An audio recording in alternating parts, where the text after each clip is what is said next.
მშვიდობის ძვირფასო ტელემაყურებელო, ხელოვნური ინტელექტიდან უნდა გადავიდეთ ნამდვილ ინტელექტზე, ასე შეიძლება ითქვას, იმიტომ რომ უნდა ვისაუბროთ არაჩვეულებრივ სახელმძღვანელოზე და ზოგადად თემაზე, რომელიც ხშირად არის ჩვენი რუბრიკის ფარგლებში ძალიან აქტუალური. ეს არის ენა, ქართული ენა, რომელიც ფაქტობრივად არის ინტეგრაციის ყველაზე მნიშვნელოვანი გასაღები და იქიდან გამომდინარე, რომ ჩვენ ყოველთვის ვსაუბრობთ მრავალფეროვნებაზე და მრავალენოვნებაზე, ზუსტად აი ამ რუბრიკის ფარგლებშიც აუცილებლად უნდა გვესაუბრა სახელმძღვანელოზე, რომელიც არის უნიკალური, იმიტომ რომ იგი შექმნილია, რათა უცხოელებს, ადამიანებს, რომლებიც ქართული ენის მიმართ აქვთ ლინგვისტური ინტერესი, ასწავლოს ქართული. ეს არის ფაქტობრივად პირველი სრულფასოვანი ქართული ენის გრამატიკა ინგლისურ ენაზე, მაგრამ მე რა თქმა უნდა ყველა დეტალს ახლა არ მოგიყვებით, უბრალოდ გეტყვით, რომ მეორე გამოცემა იგეგმება ამ სახელმძღვანელოსი, რაც თავისთავად გულისხმობს იმას, რომ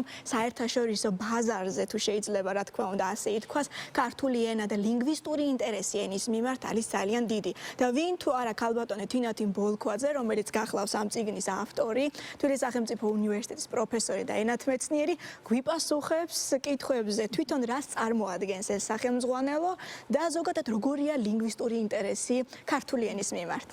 პირველ რიგში ძალიან დიდი მადლობა მოწვევისთვის. თქვენ კი ძალიან დადებითად და აღმატებულად დაახასიათეთ ეს ნაშრომი, მაგრამ არ არის რა თქმა უნდა ის ერთ-ერთი პირველი ქართული ენის ინგლისურენოვანი წიგნები გამოცემულა ნამდვილად. უბრალოდ ეს გამომცემლობა როტლიჯის გამოცემაა, რომელიც ძირითადად ბრიტანეთსა და ამერიკის შეერთებულ შტატების საზოგადოებაზეა ორიენტირებული. დიახ, ეს ლინგვისტური გამოცემაა. ჩემი თანაავტორია ქალბატონი დოდონა კიზირია, ცნობილი სპეციალისტი, რომელიც 30-ზე მეტი წლის განმავლობაში ასწავლიდა ქართულს ამერიკის სხვადასხვა უნივერსიტეტში, ჩიკაგოში, ინდიანაში, დიუკში და ეს დიდი გამოცდილებაა მოგეხსენებათ.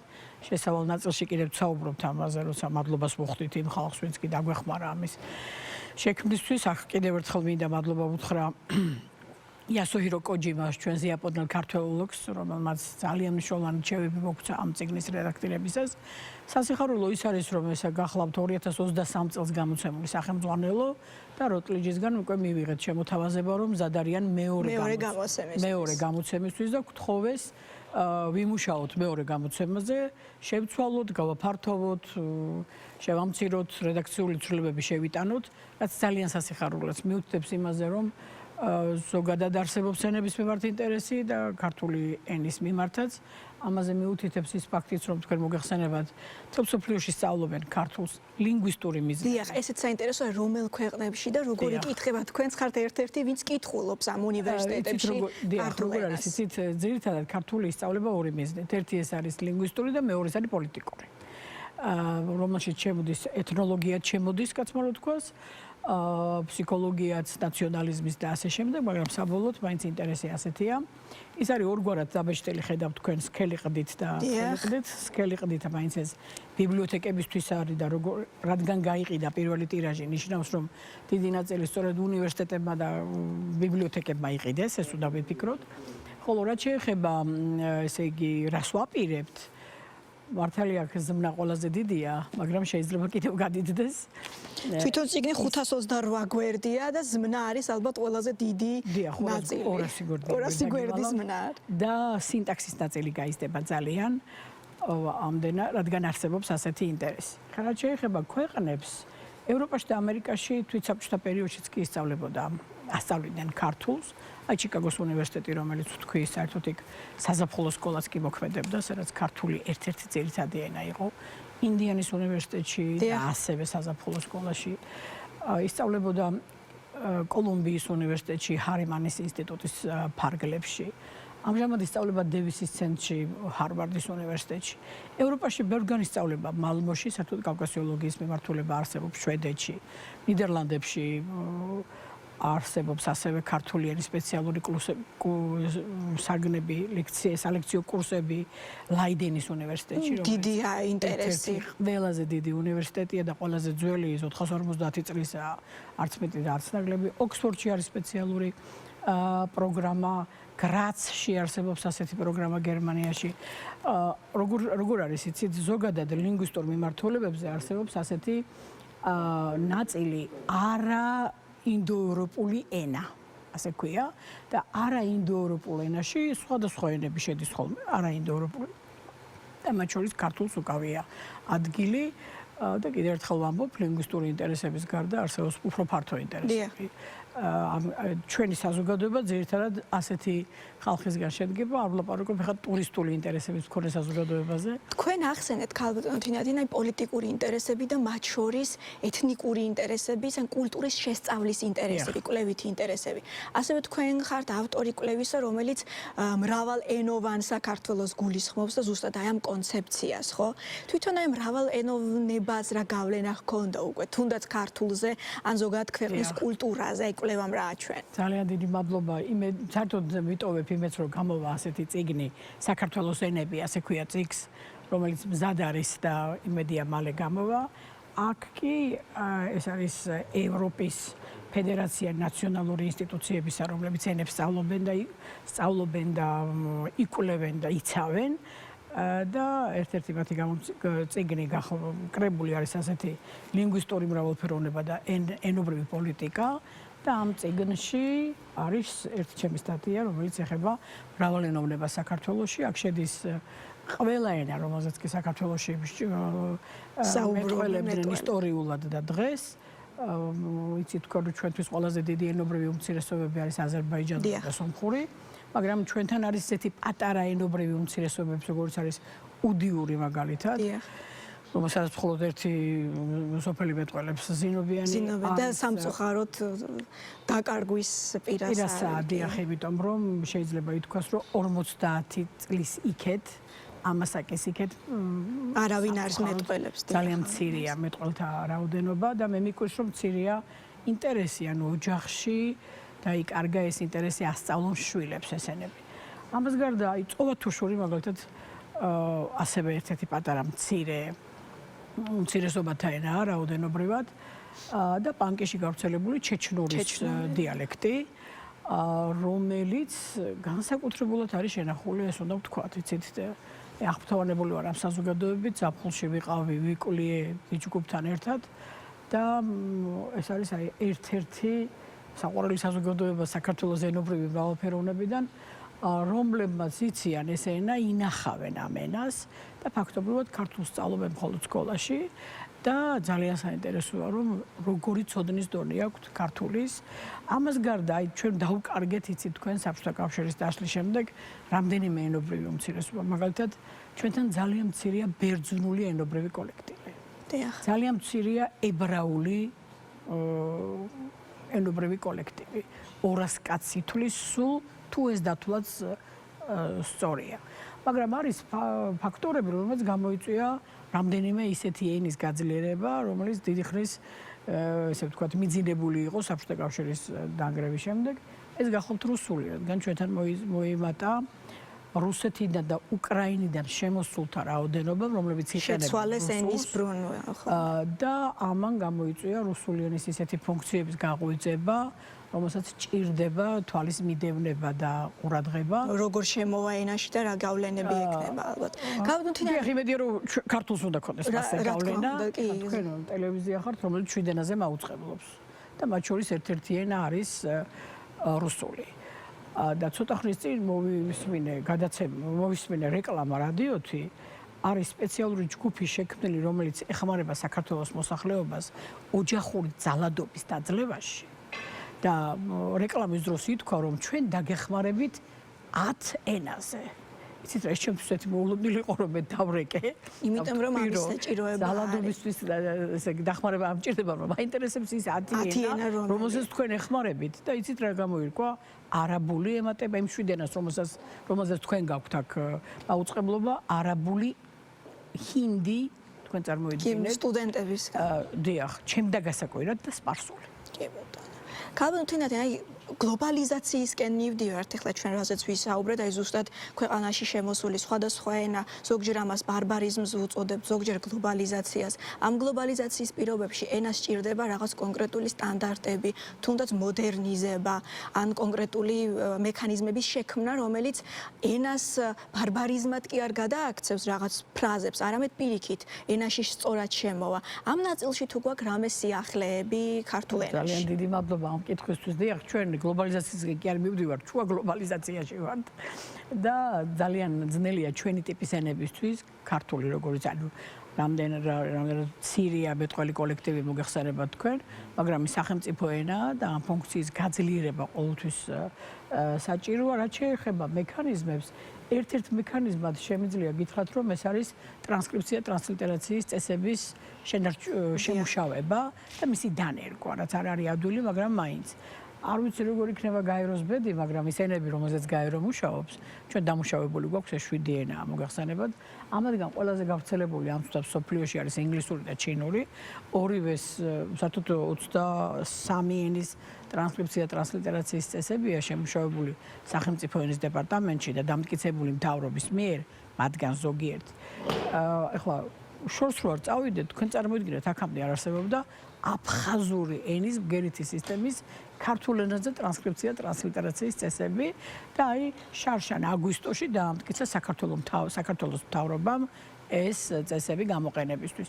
ოსურიც ამ მდგომარეობაში იყო, ოსურიც შარშან დაამტკიცდა ისეთ დიდ ენასთან ერთად, როგორიც ჩინურია, მაგალითად უფრო ადრე ინგლისური დამტკიცდა, როგორ შეუწყოთ მოსახლეობას ხელი, რომ სწორად იქნეს გადმოტანილი. ყველაზე კარგი საშუალება ამისთვის არის კონვერტორები. როდესაც ადამიანი თვითონ კი არ იღებს გადაწყვეტილებას, როგორ გადმოიტანოს. მაყურებელსაც რომ ავუხსნათ, ეს არის, როდესაც ინგლისურში სიტყვა სხვაგვარად იწერება და იკითხება შესაბამისად და როგორ უნდა გადმოვიტანოთ ამ შემთხვევაში ქართულ ენაზე. როცა ვამბობ, რომ ეს არის ტრანსკრიფცია, ტრანსლიტერაციის წესები, ეს იმას ნიშნავს, რომ ხანდახან ჩვენ პირდაპირ ტრანსლიტერაციას ვიყენებთ, ანუ გერა გადმოდის როგორც გერის შესატყვისი, ხოლო მეორე მხრივ ეს არის ტრანსკრიფცია. ტრანსკრიფცია ნიშნავს, რომ როგორ გამოითქმის იგი. ანუ ეს ყოველთვის ერთმანეთს არ ემთხვევა, ამიტომ არის ეს წესები რთული. ამისთვის სახელმწიფო ენის დეპარტამენტს შემუშავებული აქვს სპეციალური კონვერტორები, რომლის პრეზენტაციასაც ვაპირებთ 14 აპრილს. და ვაჩვენებთ საზოგადოებას რა ადვილი იქნება ჩვენ უკვე გადმოტანა სიტყვა. უბრალოდ ინგლისური სიტყვის ჩაწერით ის მიიღებს ზუსტ ვარიანტს როგორ უნდა იყოს და იმასაც ნახავს ამდენი ხანი და დამკვიდრდება უკვე ფორმები და ხო ეს არასწორიც არ იქნება. გაბუნთინათინ აი ენის დეპარტამენტს ვახსენეთ და წლები იყო მოთხოვნა და სურვილი რომ ქართული დონეები შექმნილიყო და სწავლების კი სწავლების დონეები, გამოცდის დონეები, A1 ეგრეთ წოდებული A2 და ეს სულ შარშან მე მგონი გახდა შესაძლებელი რომ აი ამ დონეების მიხედვით თუნდაც სახელმწიფო ენის გამოცდა ჩაებარებინათ სურველებს. ეს პროცესი რა ეტაპზეა, იმიტომ რომ აი ზუსტად აი ამ უკვე ტრანსკრიფციების და აი ამ გლობალიზაციის ეპოქაში ესეც მნიშვნელოვანია, იმიტომ რომ თუნდაც ეთნიკური ჯგუფების ძალიან ბევრ წარმომადგენელს, განსაკუთრებით უფროსი თაობის წარმომადგენლებს, რომლებიც სამწუხაროდ არ აქვთ მოქალაქეობა და ბინადრობის მოწმობა აქვთ და იმ ეტაპზე არიან, რომ კი უნდა მიიღონ მოქალაქეობა, ზუსტად სჭირდებათ ეს სახელმწიფო ენის გამოცდა, რომელიც უკვე დღეს დონეების მიხედვითაც შესაძლებელია, ხო? აი აქ რა სიახლეები გვაქვს. სახელმწიფო ენის გამოცდა სჭირდება ყველას. დიახ, რა თქმა უნდა. თქვენ წარმოგიდგენთ, სჭირდებათ ქართველებს, რომლებიც უცხოეთში იმუშავებენ როგორც ქართული ენის სპეციალისტები. მაგალითად იმუშავებენ როგორც თარგმნელები, როგორც თარჯიმნები, როგორც ნოტარიუსები ან ნოტარიუსის დამხმარეები.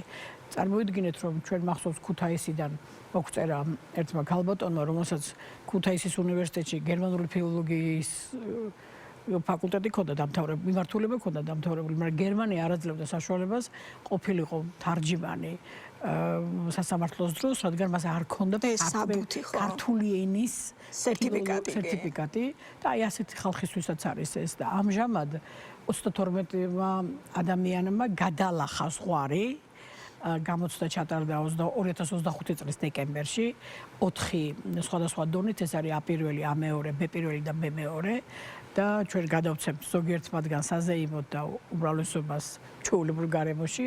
ასია განაწილებული ფუნქციები გამოცდას ატარებს საგამოცდო ცენტრი ხოლო ეროვნული საგამოსტო ცენტრი, შეფასებისა და გამოცდების ეროვნული ცენტრი, ხოლო სახელმწიფო ენის დეპარტამენტი იძლევა ამზადებს და იძლევა სპეციალურ სერტიფიკატს, ანუ სახელმწიფო ენის ცოდნის დონის დამადასტურებელ მოწმობას, რომელშიც 4-ვე ის არის მითითებული, აი, რა მიიღო ის ვინც გავიდა გამოცდაზე იმ ადამიანმა, რა მიიღო წერაში, კითხვაში, მეტყველებასა და აუდირებაში. ეს 4 მიმართულება და ისაც თქვენ ახსენეთ, ესე იგი 1999 წლიდან საქართველოს როგორც ევროსაბჭოს წევრი შეერთებულია ენის სწავლის, სწავლებისა და შეფასების საერთო ევროპულ რეკომენდაციათა ჩარჩოს. ამ ჩარჩოს მიხედვით მომზადებულია ძირითადი მახასიათებლები ქართული ენისთვის A1-დან B2-ის ჩათვლით და ამაზე დაყრდნობით და განათლების სამინისტროს მრავალი წლის მანძილზე თარგმნიდა ამ დოკუმენტს და არა მარტო ეს დიდი წიგნია, ლურჯი ყდა აქვს მას და ამის გამო Blue Bible ასე ქვია მას საბჭოში ასე უწოდებენ და ჩვენ შეგვიძლია ვთარგმნოთ როგორც ლურჯი ბიბლია, იმიტომ რომ ეს არის ამოსავალი ყველა ენის სწავლებისა და შეფასების. შიგნით ქვეყანაშიც დასჭირდებათ ალბათ, გამოყენებადი იქნება. ჩვენ ვიყენებთ ქართული ენისთვის ამ შემთხვევაში, მაგრამ არა მარტო ქართული ენისთვის, არამედ ყველა იმ ენისთვის, რომელსაც ვასწავლეთ. აზერბაიჯანული, სომხური, ყველაზე მცირე უმცირესობათა უმცირესობებისთვისაც კი ასე ვთქვათ, თუ სწავლებას აპირებ, უნდა აუცილებლად ამ დოკუმენტის მიხედვით უნდა ხდებოდეს სწავლა. და აი უმცირესობებზე გადავიდით, მე ვიცი რომ ენის სახელმწიფო ენის დეპარტამენტში დამტკიცებული არის როგორც ყოველთვის ენის სტრატეგია, რაზეც მუშაობთ და 2030 წლამდე თუ არ ვწდები თუ უფრო მეტხნით. აი ამ ნაწილში 30 წლამდე.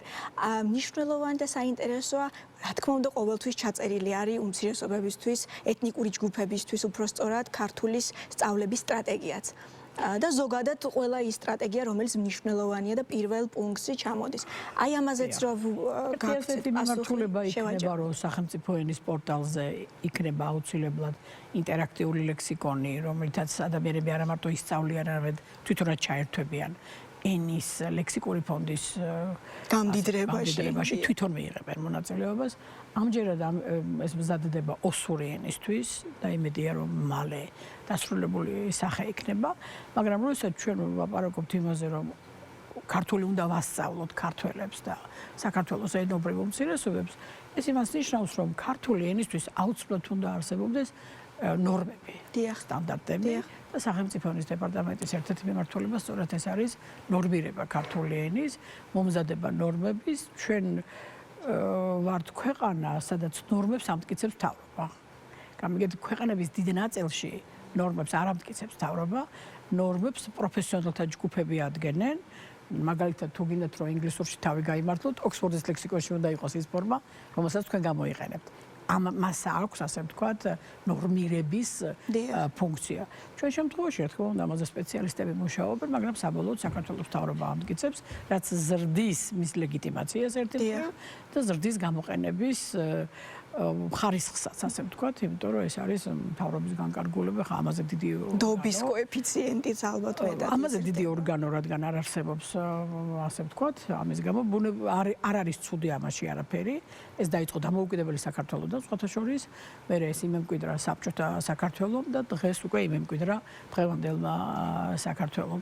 იმის თქმა მინდა, რომ იმისთვის რომ ენა ასწავლო, ქართულ ენაზე, ქართულ ენოვანს თუ უმცირესობაზე მოლაპარაკეს, ამას სჭირდება მომზადება და ერთ-ერთი მოსამზადებელი სამუშაო არის ტერმინოლოგიის მომზადება, სტანდარტიზაცია, რაც ყველაზე მნიშვნელოვანია და სწავლება იწყება ამის შემდეგ. პირდაპირ სწავლებით ვერაფერ არ დაიწყებთ, ასე ვთქვათ. ძალიან დიდი მადლობა თინათინ, იმდენი სიახლე დაგვიანოსეთ, რომ მე იმედს ვიტოვებ აუცილებლად, რომ შემდგომში თუნდაც 14 აპრილს ამ სიახლეებზე და თუნდაც აი ამ კონვერტორებზე აუცილებლად კიდევ ვისაუბრებთ და უკვე პრაქტიკაში და გამოყენებაში როგორ იმუშავებს ეს ყველაფერი. კი შეგახსენებთ, რომ ჩვენთან ერთად იყო თინათინ ბოლქვაძე, თბილისის სახელმწიფო უნივერსიტეტის პროფესორი და ვსაუბრობდით, რა თქმა უნდა, ენაზე, რომელიც გვაერთიანებს ყველას განურჩევლად ერისა, იმ ადამიანებს, ვინც არის საქართველოს მოქალაქე და უკვე ვაგრძელებს გადაცემას ჩვეული ტემპით და რიტმით. დიდი მადლობა.